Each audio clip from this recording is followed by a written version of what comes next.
everyone, this is another video from Easy Electric series, and today we want to learn how we could make the PLL and Systick timer to make accurate time delay. So in our last two videos we had a short introduction to PLL and the Systick timer, and we learn about the all registers for PLL and Systick timer and how we need to initialize that registers. So if you didn't watch that video, the links is in the top of these screens. So the PLL is here. You could check this link, and the Systick timer is here in top of the screen. Please watch those first before you start to watching this video. So now what we want to do, we want to actually make a accurate time delay and turn on and off the LED base of these time delay that we make. So this is actually the whole story. This is a launch pad. We want to use PF1. So as you know, the port F pin 1 already connected to the red LED that we have in Launchpad. We want to first use the PLL, adjust the frequency of the clock to 80 megahertz. So this is the first thing. So that means use the PLL, have the 80 megahertz frequency for our Systick timer. So then actually use the timer and take these clock pulse with this frequency and able to make 1 second and 3 second time delay. We want to turn on and keep the LED on for 1 second and then turn that off for 3 seconds. So before we start to take a look to the codes and see how we could do that, we should actually consider two things. Number one, whenever you adjust the frequency of your clock to the 80 megahertz, what it means for your Systick timer. So the time interval between each counting should be 1 divided by f, so which is 1 divided by 80 megahertz, which is 12.5 nanoseconds. So that means if I load the 16 million inside my Systick timer register, the load register, so definitely should be start to count down from this number all the way to the 0. So if I load this number, my question is how long it takes it's actually finished counting, so from 60 million to 0. So because the time interval between each counting is 12.5 nanosecond, and because you are loading 60 million, so that means 60 million times 12.5 nanosecond, which is equal to 200 millisecond, is the whole time that you need to count from 60 million to 0. So that means with loading these 60 million with this frequency, it takes 200 millisecond, or I could make 200 millisecond delay. Okay, so this is the first thing that we need to keep in our mind. So definitely for seeing if we keep these 1 second or 3 second on and off. So with your eyes it's a little tough. So we connect the same port PF1 to the oscilloscope, and we exactly would read these time interval. So it's turning this on and off means you make the pulse, which is it should be on for 1 second and off for 3 seconds. So we actually somehow check the accuracy of our pulse with using the oscilloscope. So let's take a look to our codes and see how we could do that. So let's take a look to the codes and see what we have. So because we are using the port F and turn that on and off, definitely we need to initialize all corresponding register for port F. So we need port F data register, DI register, DIN register, and RCGC to register. So we already explained this in the I/O ports recorded video, the meaning of what we have here. We just somehow define these name for these registered address, and instead of using these address, we are using the name of these registers. So here for Systick timer, again in Systick timer video, we introduce these three registers for using in with Systick timer: CTRL, reload, and current. We define them here. So for the PLL, again in the introduction to the PLL video, we saw these registers that you need to initialize for able to using the PLL. So as you can see here, we defined the two function port F init, which you initialize the value for able to using the port F. So inside the RCGC2, you write this name. So again, we learn about the friendly set. What's happen if you put this number inside this? It's going to just write on pin force in this register. What is the pin force doing? So the pin 0 active port A, pin 1 active port B, so 2 active C. So then let us see, A, B, C, D, E, and F. Yes, so that means the bit actually if we start with the 0, should be 0, 1, 2, 3. All of them is 0, and the forces is still 0, and the fifth is 1. So that means you are active port F, right? Because you are using the port F. So again, check the I/O recorded video. I explained all of them with detail. So here you put this 0x02 inside the dir because somehow you are telling the PF1 should be output. So again, same, you are using the port PF1, you should actually write this, which is somehow active the corresponding pin, which is PF1. This is just active or enable PF1, and you could use that. So Systick timer, we explained that in Systick timer video. So you write 0, and then you write this, which is somehow you deactive the clock, then you active. With writing 101 in the CTRL, you are telling you active the clock, you disable the interrupt, and also you say you use the 60 megahertz as your system clock. So this is what we again explain in the Systick timer recorded video with more detail. Okay, watch that. So here we make one function, Systick wait 200 millisecond. We will discuss that, why it is 200 millisecond. For now, this is just the name, and Systick wait. Again, these are the two function that I explained in the Systick timer. Here I'm going to re-explain that. So let us see, as we mentioned, we need to do first one thing. We should use the PLL and adjust that to the 80 megahertz. Okay, so let's do first take care of this.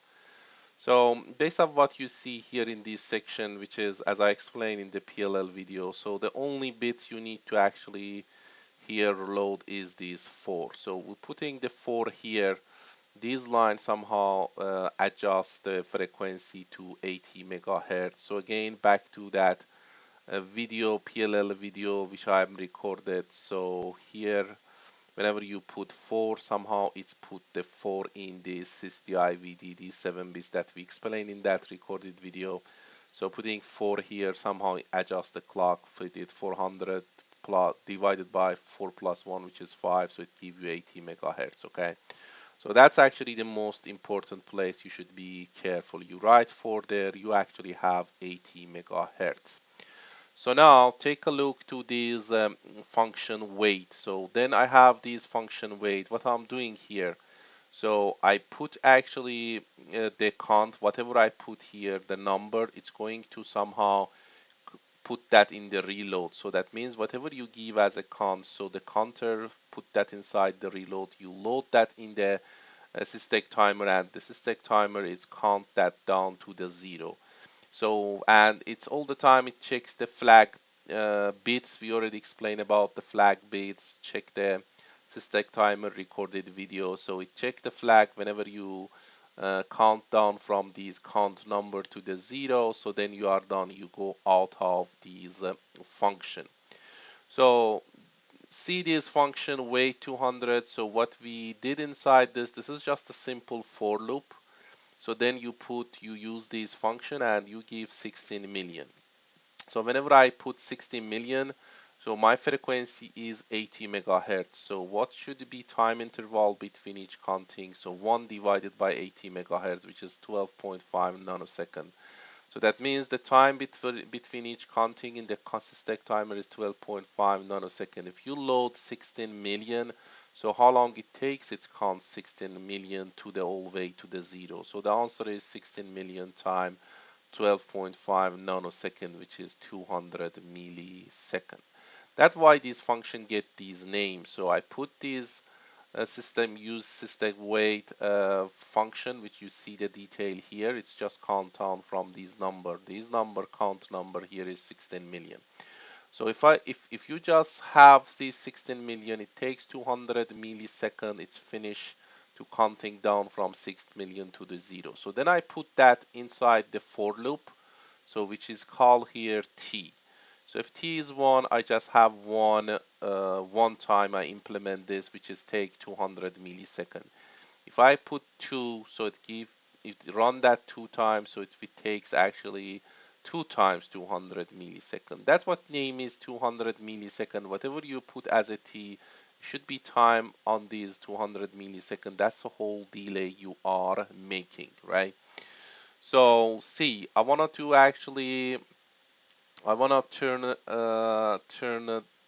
the based on what we have here. What I want to do, I want to turn the LED on for 1 second and 3 second off, right?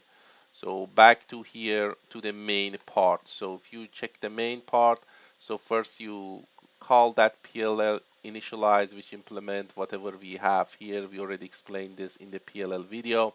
So then it's check the port F initial values, which is here. It just take care of the initializing the register for port F.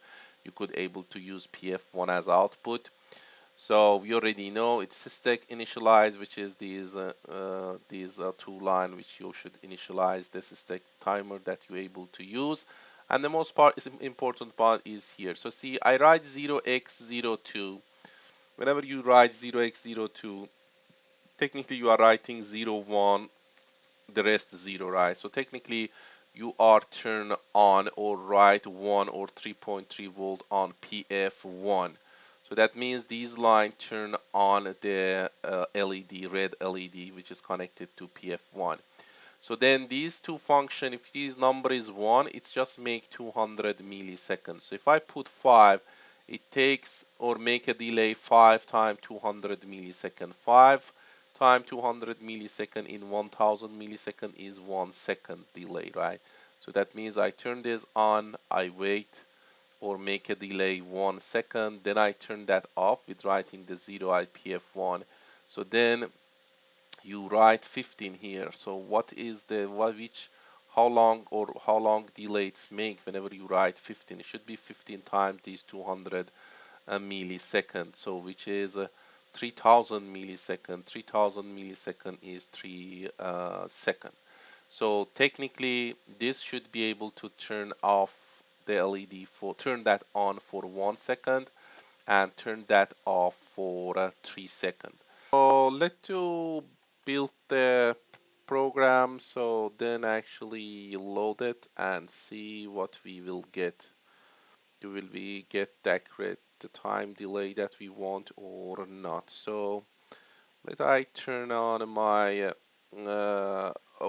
camera. So as you see here, I have the same this is my launch pad, so I connect the ground and this is the PF1.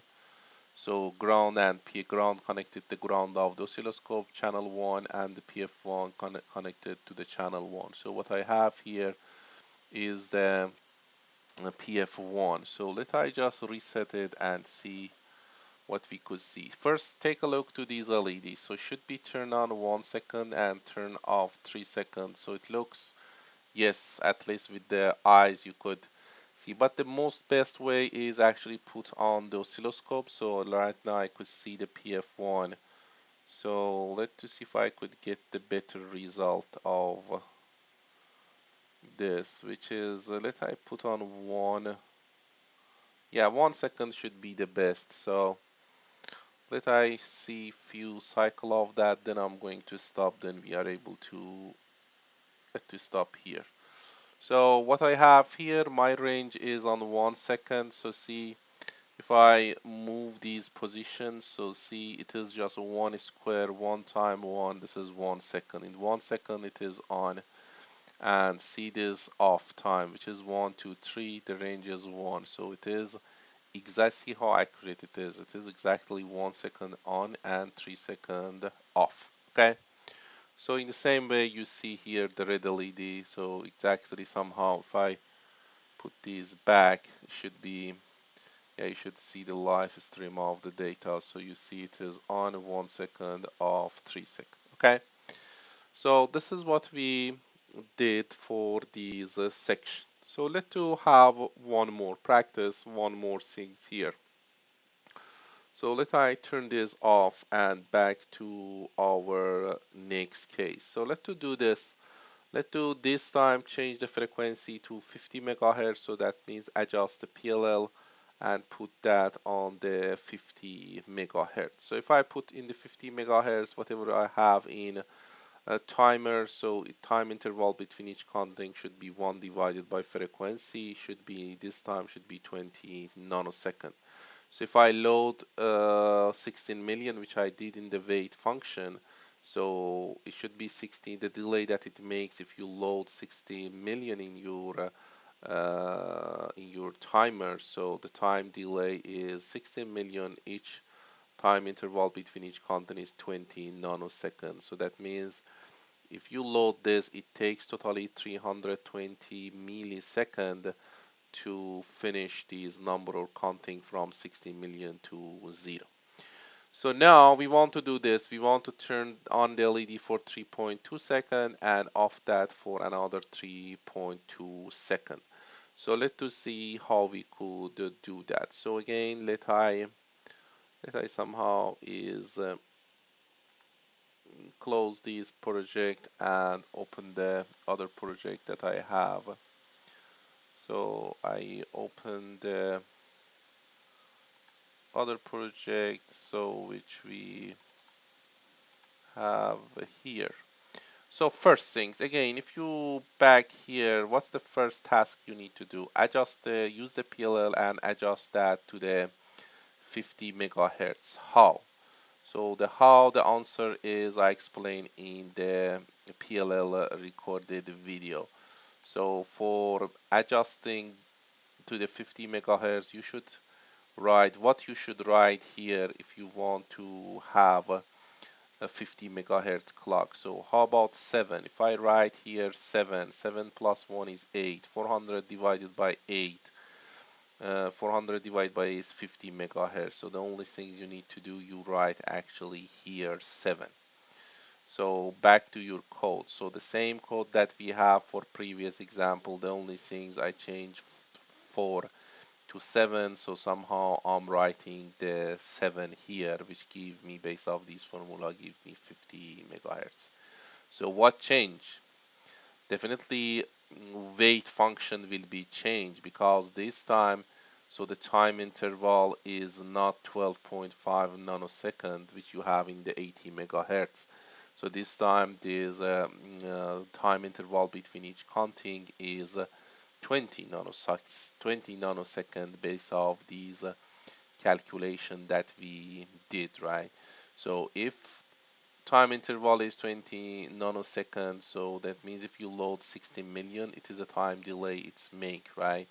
So I put the same inside the wait. So here I put 60 million. This time how long it takes to finish this 60 million should be 60 million time 20 nanosecond, which is 320 milliseconds. So that means this function, we should be change your name. It's not going to give you 200 millisecond, because this time you change the frequency, should give you 300 millisecond. So whatever you put here, if I put 1, it give me 1 times 320. If I give 5, 5, 320. So what I want to do, I want to make 3.2 second. So 3.2 second. So that's the reason I come to the main. So I actually put just 10 here, right? So if I put 10 here, so I have 320 millisecond times 10. I have 3200, right? 3200 milliseconds. So that means I make 3.2 milliseconds. So 10 should be enough, right? Why? Because 10 times 320 milliseconds is 3.2 second. This is what I want to do based off what we have here. So that means I turn that on. So then put 10 here, which is turn that on and keep that on for 3.2 to 3.2 second. So then take the PF1 off. So then again wait for another 3.2 second. So let's see do we have it or not. So I'm actually built it. I load it. Then I turn on my uh, camera. So as you see, still I didn't reset it, right? So this is the old one. So now I reset it and see what it gives to us. So we see something is there. So now it looks as it's 3.2 seconds. Let I just stop it this somewhere and be able to read it. So let's see, is it right time? Yeah, let's stop here. So see how long it is on. So 3. So see this is 1, 2, 3, and 3.2. That's right. It is 3.2 second on. And how is the off? 1, 2, 3. The range is 1. 1, 2, 3. You have one of this, which is should be 3.2 seconds. So as you could see, it's working. So you exactly even you could check these. This is the same PF1. It's keep 3.2 millisecond on, 3.2 millisecond off.